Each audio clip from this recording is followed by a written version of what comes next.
Ya, ini gue copyright kata-kata bisnis yang muntah. Bisnis yang muntah ini apa? Ketika lu cuman masukin 500 juta modal ke bisnis cuman dapat 30 juta, artinya bisnis lu tidak punya kemampuan untuk penyerapan modal. Ya, ini ada dua nih biasa kesalahannya, antara emang salah naronya atau bisnisnya nggak bisa nyerap modal. Ini itu yang ngukur bisnis bagus atau jelek ya. Banyak sekali gue ngelihat pengusaha-pengusaha yang ibaratnya udah tua, ya kan, dia punya pabrik dan lain-lain. Bisnisnya tuh nggak punya penyerapan modal yang bagus, dia harus dihantam terus, ya kan, dihantam terus bikin pabrik baru, karyawan baru. Akhirnya dia nggak hitung ini namanya return on equity-nya. Banyak banget. Ini kalian mungkin ketawa gitu. 500 juta lu investasi cuma dapat 30 juta. Tapi ini banyak dilakukan sama pengusaha-pengusaha yang udah tua ya. Pengusaha-pengusaha boomer, mungkin orang tua kalian tuh banyak yang begini. Dia nggak pernah hitung tiap kali modal yang dia setor ke dalam lagi ke bisnisnya, itu keluarin berapa. Ketika udah 6% ini baru boleh lu tarik keluar modalnya. Jadi jangan ditaruh ke bisnis, lu tarik keluar. Karena di luar tuh ada yang bisa ngasih 10%. Ya. Contohnya lu beli saham perusahaan yang lain, gitu. Tapi kalau lu masih bisa begini, ya, ini banyak banget gue lihat kemarin yang nelpon gue di konsultasi. Mereka bisa begini, mereka bisa 40%, bahkan mereka bisa sampai 200%. Tapi yang mereka lakukan adalah misalnya beli saham BBCA gitu.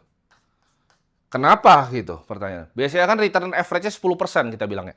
Tapi kalau begini 6%, lu boleh nih beli BBCA nih di sini nih, pakai duit lu. Oke? Ini pentingnya untuk ngerti capital allocation. Karena keputusan itu semua matematis. Semua keputusan itu berdasarkan angka. Ya, lu lihat fakta yang ada, lu lihat realita yang ada, baru lu bisa melakukan alokasi capital. Bisnis itu kuncinya adalah capital allocation, adalah dimentokin dulu, ya, mentokin. Reinvestasi balik dulu ke bisnisnya. Ya, nanti gue akan contohin di akhir gimana caranya. Problemnya Indonesia itu banyak bisnis yang gengsi. Ya, banyak kayak orang bilang, oh gue punya pabrik bro, gue karyawan gue 1000 bro. Tapi return on equity-nya itu 2%. Dari modal yang ditempatkan ke balik, dia nggak balik gitu duitnya. Bahkan dia beli aset kebanyakan, dia mau keren, dia punya pabrik besar, dia punya distribusi begini. Tapi ketika disuruh beli rumah 30 miliar, uangnya nggak ada. Ya.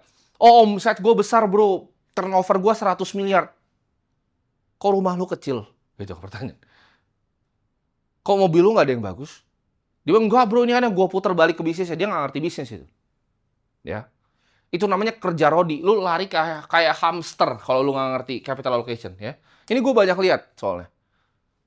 Orang kelihatan, wah bisnisnya super luar biasa besar, karyawan super biasa banyak. Dibanggakan sekali gitu di Indonesia. Kalau karyawan banyak tuh dibanggakan.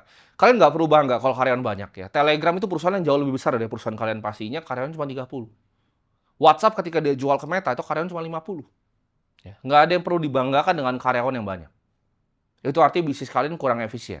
Laba bersih itu harus bisa bertumbuh justru tanpa setoran modal yang besar. Nah, itu baru seksi bisnisnya.